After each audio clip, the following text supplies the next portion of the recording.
question. Yeah, Yep. back to Negin's point about the 4-year election. So now the thing is that, so let's say if during those 4 years, maybe you were renting out the property.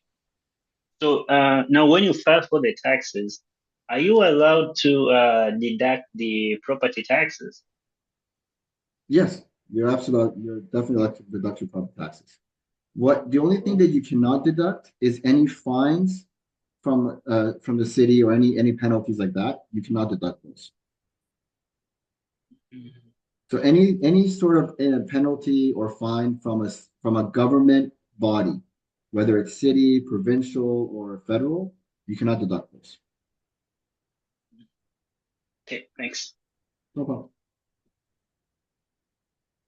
Any other questions? I have a question. Yes, Ali? Uh, Assuming I'm gonna buy a property and wanted to rent it out. So when I buy it, Sorry, Ali, can you come closer to the, it's hard to hear you.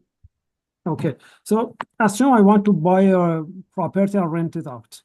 When I buy it, it needs a lot of renovation, Mm-hmm. make it happen. So, for example, I spend $100,000 to upgrade the property and then I rent it out. How can I Yeah. claim this big amount?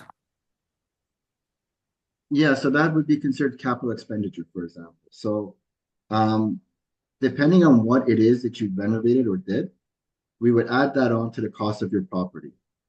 So this gets the more technical part of it, but if you buy a property and you have not rented it out yet, any expenses you have at that point in time gets added on to the purchase to your cost of your property. You can't claim capital cost until you start renting your property actually out.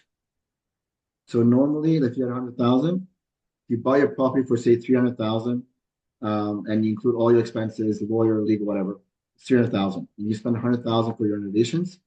So now the cost of that property is not 300, it's really 400. So when you sell it, you would be able to